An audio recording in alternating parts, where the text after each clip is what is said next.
is 2 weeks before the messenger died. The Prophet was sitting with his companions and he became very sad. He said, I yearn to meet my brothers and I yearn to meet my sisters.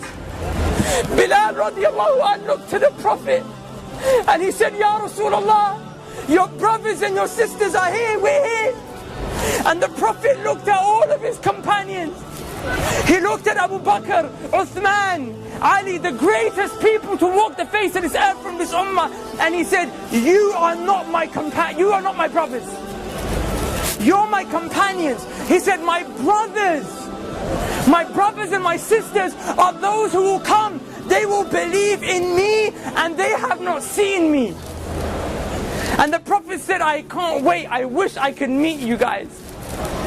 Now imagine for a second that man who took brotherhood away from his companions and ascribed it to me and you. Wallahi, the Prophet called us his brothers and sisters.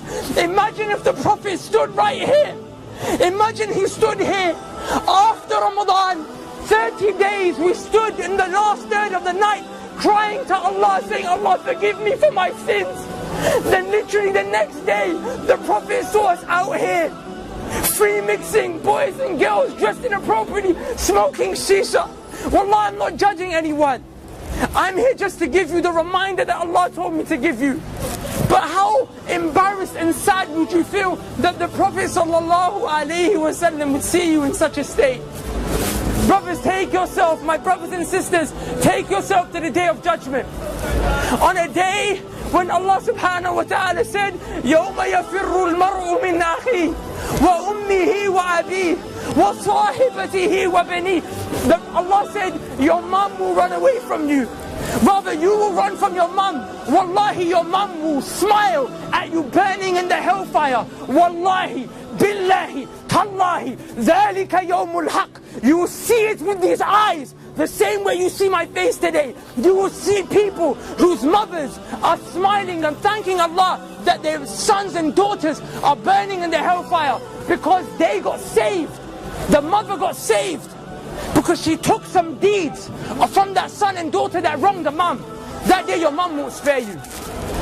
On that day, the only man that will look around, the only man who will go around into sajda, he will fall, waiting, crying to Allah so that we can be saved and go to Jannah, is Muhammad sallallahu alayhi wasallam.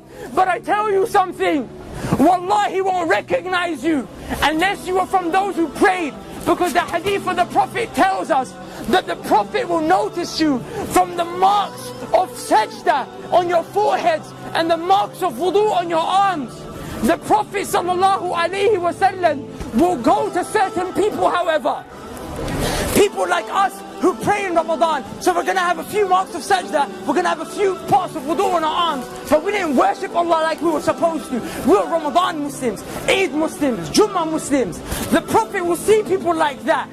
The Prophet will go to them to save them. The angels will envelop them and say, Ya Muhammad, stay away. I'm taking these people to the fire. The Prophet will say, they're from my ummah. These people are from my ummah, leave them. The angels will say, Ya Muhammad, you don't know what they did after you left. The Prophet will say, that very same man who cried every night for me and you so we could be saved. But when the day comes where you will meet Allah and whatever has been established has been established, the Prophet will look at you and say, Suhqun, Suhqun, get away from me, take them away from me. But those who prayed, even though our life was difficult, there was fitna all around us, even though people called us to come out to the shisha cafes, to the clubs, your girlfriend called you, your boyfriend called you, even though that happened, the Prophet will grab those people. He will say, come, come, come.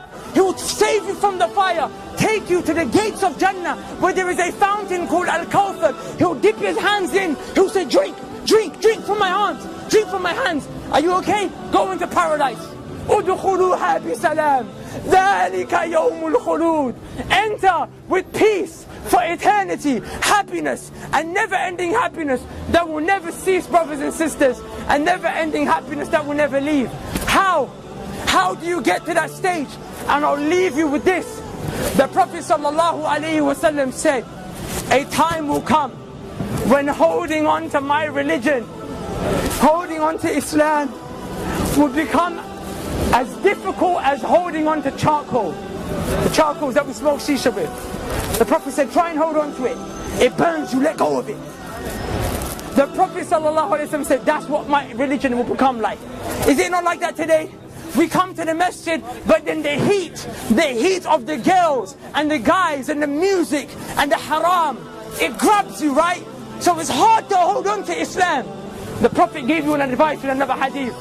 The Prophet ﷺ said, be patient, and you will drink from my hands at the fountain of Al-Kawthar. Brothers and sisters, wallahi, I don't get paid for this. Wallahi, it's because I love you for the sake of Allah. I came from this life. There is no khair. Please come back to Allah.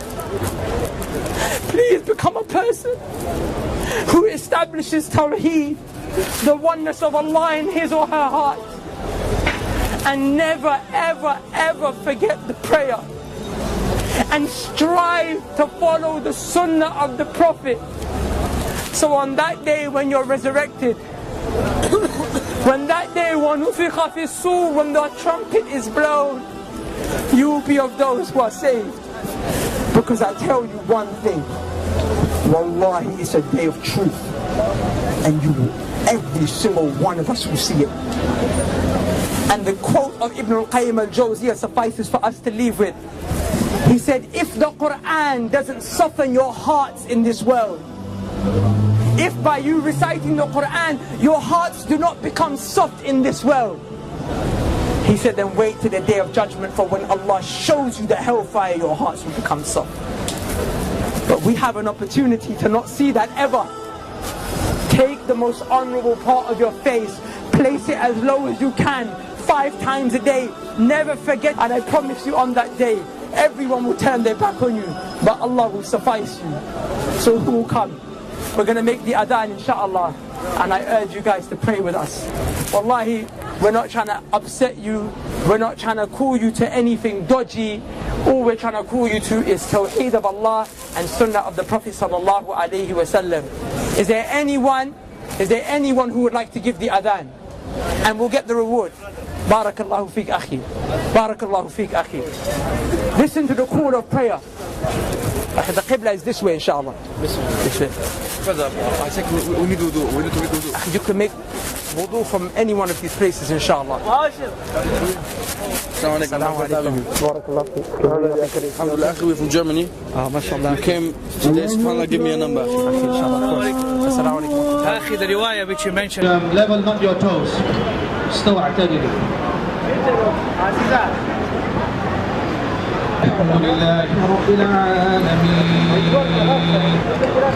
الرحمن الرحيم مالك يوم الدين إياك نعبد وإياك نستعين اهدنا الصراط المستقيم صراط الذين أنعمت عليهم وتطول الجبال كالإهل المنفوش فأما من ثقلت موازينه لكم دينكم ولي دين. الله أكبر.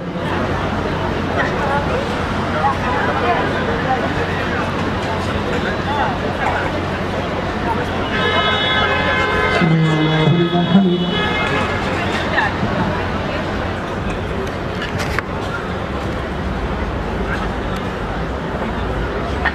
السلام عليكم ورحمة الله. السلام عليكم ورحمة الله. الله أكبر. استغفر الله. استغفر الله.